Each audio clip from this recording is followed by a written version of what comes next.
Hi friends, ചാന്ദ്രദിനവുമായി ബന്ധപ്പെട്ട് LP, UP, HS, HSS വിഭാഗങ്ങളിലെ വിദ്യാർത്ഥികൾക്ക് ക്വിസ് മത്സരത്തിന് ഉപകാരപ്പെടുന്ന ചില ചോദ്യങ്ങളുമായിട്ടാണ് നാം വന്നിട്ടുള്ളത്.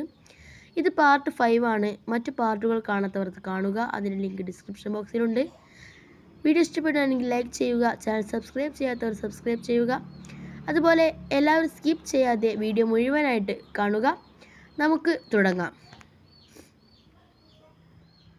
ചാന്ദ്രയാൻ 1ൻ്റെ പ്രൊജക്ട് ഡയറക്ടർ ആരാണ്? M. അണ്ണാദുരൈ. ചന്ദ്രനെ ഭ്രമണപഥത്തിൽ സ്വന്തം പേടകം എത്തിച്ച 5ാമത്തെ രാജ്യം? ഇന്ത്യ. ഭൂപടങ്ങളും വിഭവ ഭൂപടങ്ങളും തയ്യാറാക്കാൻ സഹായിക്കുന്ന ഇന്ത്യൻ കൃത്രിമോപഗ്രഹം? കാർട്ടോസാറ്റ് 1, റിസോസാറ്റ് 1. അകാലത്തിൽ പൊലിഞ്ഞ നക്ഷത്രം എന്ന് അമേരിക്കൻ പത്രങ്ങൾ വിശേഷിപ്പിച്ചത് ആരെയാണ്? കൽപ്പന ചൗള.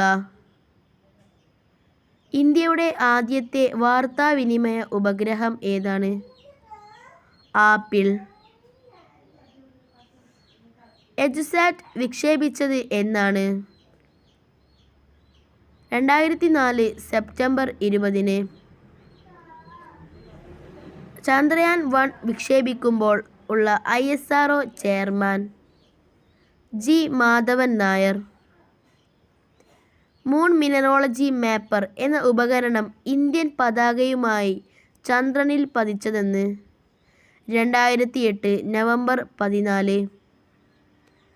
ചന്ദ്രനിൽ ജലമുണ്ടെന്ന് സ്ഥിരീകരിച്ച ചാന്ദ്രദൗത്യം? ചാന്ദ്രയാൻ 1.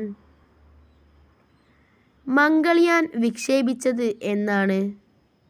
2013 നവംബർ 5.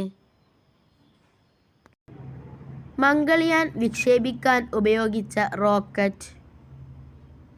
PSLV C-25. മംഗൾയാൻ്റെ ഭാരം എത്രയാണ്? 1337 കിലോഗ്രാം. മംഗൾയാൻ പ്രോഗ്രാം ഡയറക്ടർ ആരാണ്? Doctor M. Annadurai. First man on man എന്ന കൃതിയുടെ കർത്താവ്? H.G. വെൽസ്. ലോക ബഹിരാകാശ ശാസ്ത്രത്തിൻ്റെ പിതാവ് എന്നറിയപ്പെടുന്നതാര്? അലക്സാണ്ടർ ഡിയോൺസ്കി. ഇന്ത്യൻ ബഹിരാകാശ പരിപാടിയുടെ പ്രഥമ രൂപരേഖ തയ്യാറാക്കിയ ശാസ്ത്രജ്ഞൻ ആരാണ്?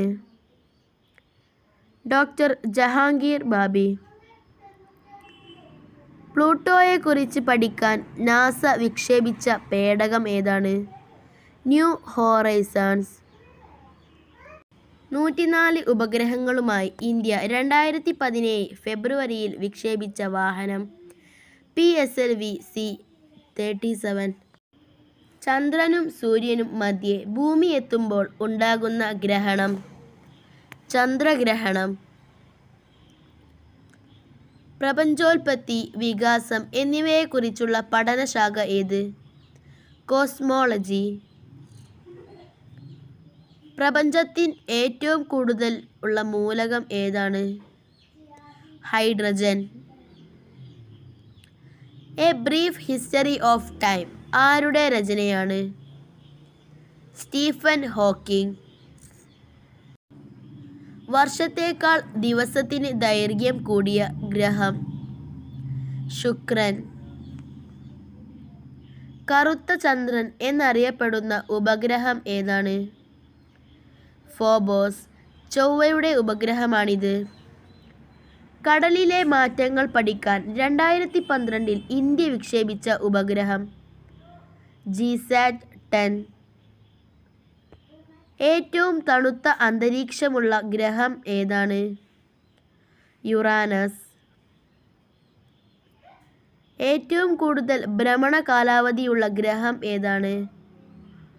Neptune. From Earth to Moon, ഭൂമിക്ക് ചുറ്റും 80 ദിവസങ്ങൾ എന്നീ കൃതികൾ രചിച്ചതാര്? ജൂൾസ് വെൺ. ചന്ദ്രനിലിറങ്ങിയ ചൈനയുടെ ആളില്ലാത്ത ബഹിരാകാശ പേടകം ചാങ് 3 പേടകത്തിൽ ഉണ്ടായിരുന്ന റോബോട്ടിക് വാഹനത്തിൻ്റെ പേര് എന്താണ്? U2. ചന്ദ്രനിൽ റോബോട്ടിക് വാഹനം ഇറക്കുന്ന എത്രാമത്തെ രാജ്യമാണ് ചൈന? 3-ാമത്തെ രാജ്യം. വീഡിയോ ഇഷ്ടപ്പെടുകയാണെങ്കിൽ ലൈക്ക് ചെയ്യുക. ചാനൽ സബ്സ്ക്രൈബ് ചെയ്യാത്തവർ സബ്സ്ക്രൈബ് ചെയ്യുക. Thank you.